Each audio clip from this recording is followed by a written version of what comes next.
The next topic in the land of ES6 that we're going to work on is certainly one of the most popular by far. It is arrow functions. So if you've ever looked at any tutorial for ES6 before, I can almost promise you that you've probably seen some mention of arrow functions. You might have even heard of arrow functions even if you haven't specifically looked at an ES6 tutorial. So we're going to walk through arrow functions, talk about how they're used, what the syntax is, and then most importantly, by far, because this is the part that a lot of tutorials seem to skip out on, we're going to talk about where you should consider using arrow functions, okay? So we're certainly used to writing ES5 arrow functions. ES5 functions using the function keyword. We can do stuff like function A, B, and we can return A plus B. And this would just add two numbers together. So total run-of-the-mill JavaScript function here. You can add 1 and 2, and our result over here is 3.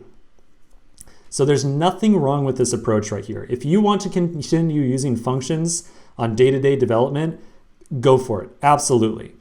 The change that is introduced with ES6 is someone basically was sitting around and they said, you know what, writing out that function keyword all the time, that's a lot of characters and that is just boring as heck. I imagine that's what they said. So the change with ES6 is instead of using the function keyword right here, we delete the function keyword, and on the other side of the argument list, so on the right-hand side, we place a fat arrow instead. And this is colloquially or by convention called a fat arrow.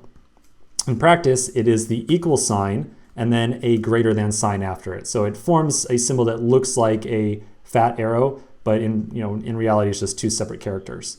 In case you're curious why it's called a fat arrow as opposed to just like an arrow function, there is such thing as like a skinny arrow that would be just a dash and then a greater than symbol that would look like this. And some other languages, notably like Ruby, also CoffeeScript, make great use of this alternative syntax right here for functions. But we're going to be using, with ES6, a fat arrow or like an equal sign here. So that's pretty much, if we want to leave it right here and want to say, okay, that's arrow functions, we could leave it right here. And we could say, this is the entire feature, this is it. We do not write out the function keyword anymore. We just put an arrow to the right of the argument list. But there are a little bit other interesting improvements here as well. Okay, so you could just, you could just remember this snippet of code right here and be happy for the rest of your days, but I'm going to show you a couple of other very interesting aspects of fat arrow functions.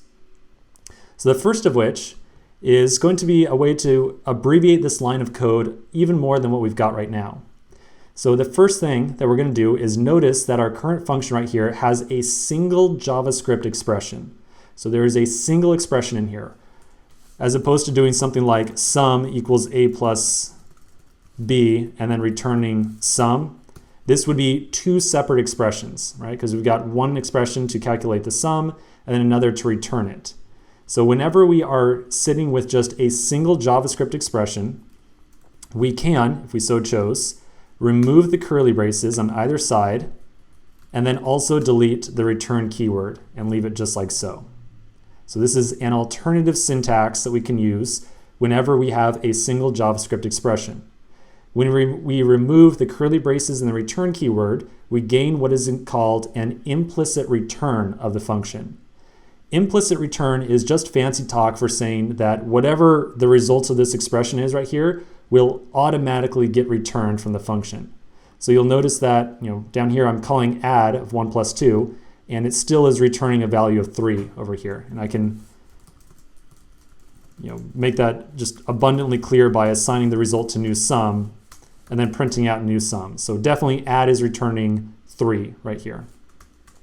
If I leave on my curly braces, however, you'll notice that no longer, if I just have like this, if I have just curly braces, even though I've got a single expression, if I leave the curly braces on, I do not enjoy that benefit of the implicit return.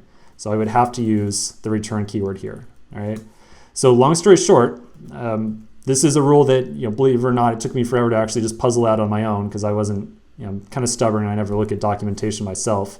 Basically, the rule is if you have a JavaScript expression, you can remove the return keyword, remove the curly braces, and boom, you're good to go.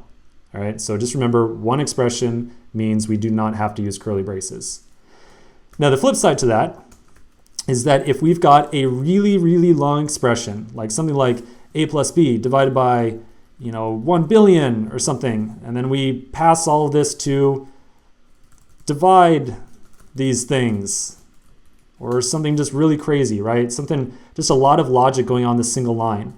This is still a single JavaScript expression right here, so we could omit the curly braces, but at some point in time, you might choose to use the curly braces and the return keyword anyways, just so that you could get this line of code on its own line. Okay, so if this thing was like really long, let's say something like this, we've got this expression and then this other stuff after it over here, just a lot of stuff on one line, and you start bringing it up all onto the same line like this, you might notice that like, gee, this is a lot of characters on a single line here. So do not feel afraid to break it out to a separate new line and just make use of curly braces anyways if you want it to be nice and clear what's going on. So always want to leave that option open to you.